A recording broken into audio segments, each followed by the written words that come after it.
This is a credit card statement, and there's a bunch of confusing stuff on here. So if you've ever wondered when to pay your bill, how much to pay, how to avoid interest, or anything like that, this video will help clear all of it up for you. Hey everyone, it's Mark. I'm here to help you put more money in your pocket through credit cards and smart financial habits. If that sounds good to you, do me a quick favor and click on the like and subscribe button down below. Also check out the links down below in the description area to earn some cash back when you shop online through Rakuten, to get some free stocks from Webull when you open a new account and deposit any amount, and to view my all-new site with some great credit card offers that have been organized into different categories to help you find the cards that you like best. Are you ready to make sense of all of this? Let's get down to business. Alright, so to begin here, what I want you all to do first is simply take in this glorious sight of my personal credit card statement from my Chase Freedom Flex card.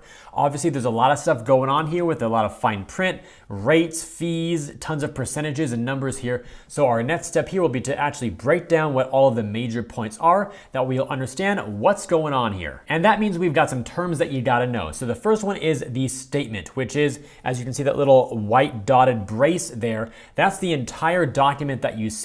So your statement is literally your monthly bill, which shows you how much you spent, when your payment is due, the interest, the fees, and more. Then if we jump down to the account summary section, we've got three more really crucial terms. Number 2 in blue is the billing cycle. Number 3 in green is the opening date. And number 4 in red is the closing date. The billing cycle is a period of time, usually lasting about 28 to 31 days, during which your recent charges are arranged into a statement, that is, your bill. It's simply a bank's way of grouping your purchases together so you can see them all in one place and make one payment to pay them all off, or even multiple payments over time with interest. It consists of an opening date and a closing date and can be different for every card and also across different banks as well. So as an example taken directly from my Chase Freedom Flex statement there on the right, the actual billing cycle for that statement was January 5th, 2021 to February 4th, 2021, which was a 31-day cycle. Now, the reason why we talk about billing cycles with two different dates is because they have an opening date and a closing date. So the opening date there in green is the first day of your billing cycle, and the closing date in red is the last day of your billing cycle. And with most banks, the card balance on the close date is what gets reported to the bureaus to calculate your card's utilization. Okay, now let's move up just a little bit on that account summary section and cover a lot of the major terms that occurred toward the top half. We'll now be looking at terms 5 through 12, which include the previous balance, the payment and credit section, purchases, cash advances, balance transfers, fees charged, interest charged, and the new balance. The previous balance is simply the balance from your previous statement. Next, we have the payments and credit section, which shows the payments you've made and the credits received since your previous statement. So some examples of that might be if you paid your last bill in full, that payment would show up there, or if you made multiple payments, perhaps one payment a week to pay down a balance, or even if you returned something that you bought and you got a statement credit back from the merchant, all of those statements and credits and payments there would appear in that section all added up together. Purchases refers to the total amount of all purchases made during the statement billing cycle. Remember, a billing cycle has about 28 to 31 days, so anything that you buy on your card within that time will appear on your statement as a new purchase. Cash advances refer to a short-term cash loan taken from your credit card.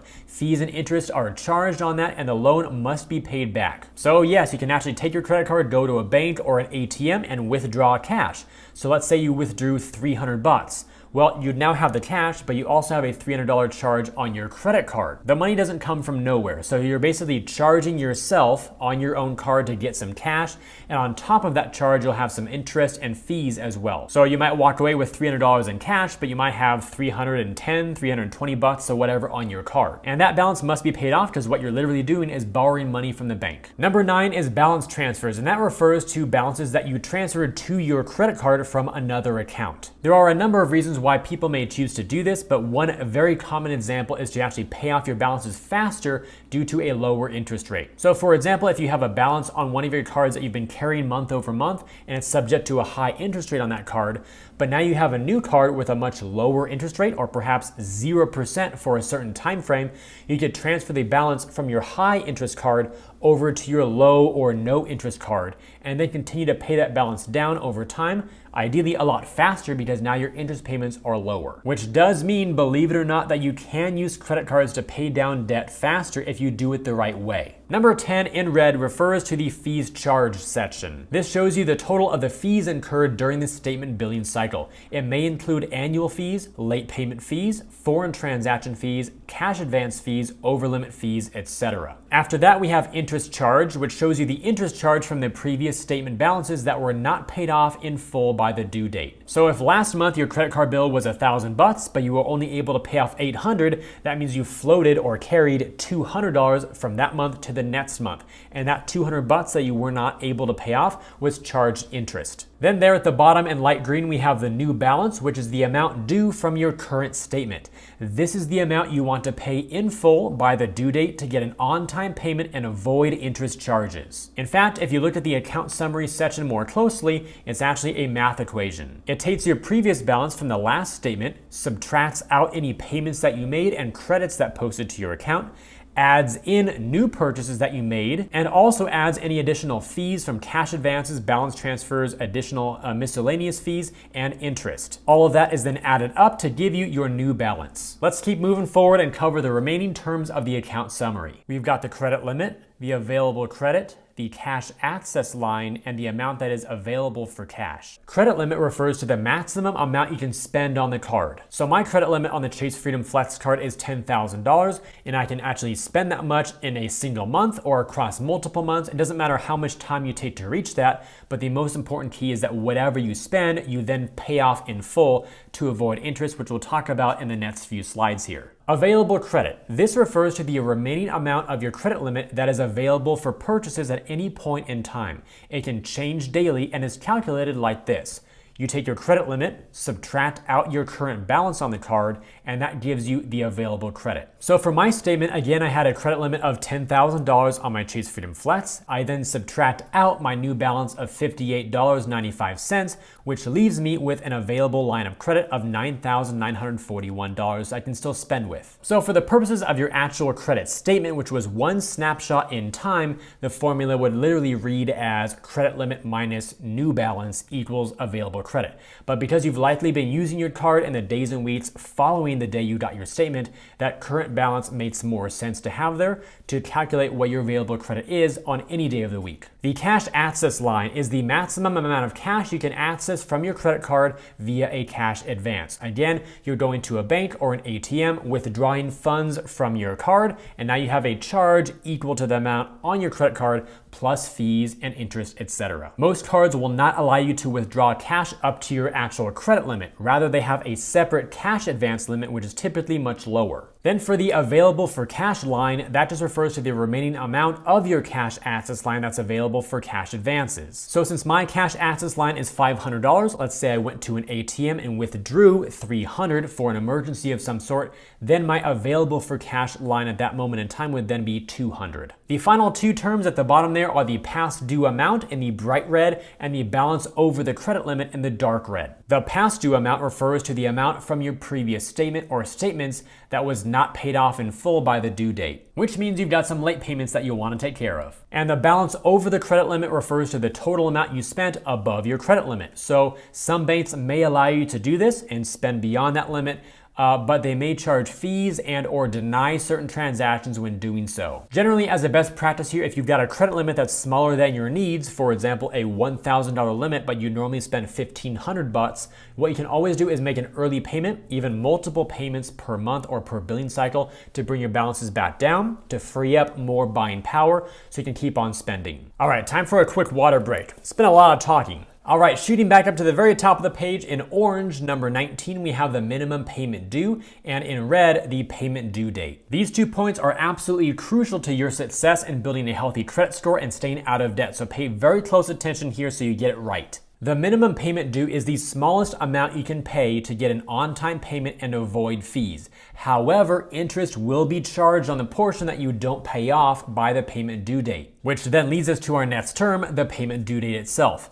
This is the final day you can submit a payment for it to be considered on time and avoid penalties. Only the minimum payment is required, but in order to avoid interest charges, you need to pay off your full statement balance, that is the new balance. In the example to the right, we see that the closing date is February 4th, 2021, and the due date is March 1st, 2021, so 25 days later.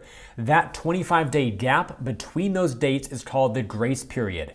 You can pay your bill on any of those days for it to be considered on time, and you'll avoid interest charges too. We made it to the final section and the last 4 terms that you'll have to know. So let's cover these so that way you can be on your way to becoming a credit pro. Up in the top in green, we have the payments and other credits section, followed by the orange purchases breakdown. That's then followed by the interest charges in red, and finally at the bottom in purple is the APR. Under the payments and other credits section, you'll see the payments you made and the credits received during the billing cycle. So we already saw this on the first page of the statement with the aggregate total of all your credits and your payments added up together. But this part here on the back page shows you the line by line itemized breakdown of what all those payments and credits consisted of. The purchases section has a similar role here, and it shows you a breakdown of all the purchases you made during the billing cycle. Following that is the interest charges section, which shows how much interest was charged due to things like the following: purchases made in previous billing cycles that were not paid off in full by the due date, cash advances that were performed, and balance transfers that were performed. And our final term there in purple is the APR, which represents the cost of borrowing on a credit card. It stands for annual percentage rate and is the rate of interest you'll pay on unpaid balances over the course of a year. So you can see here that the APRs can vary based on different types of financing, whether it's on purchases, cash advances, balance transfers, etc. Each different classification of debt basically can have a different APR that it's subject to.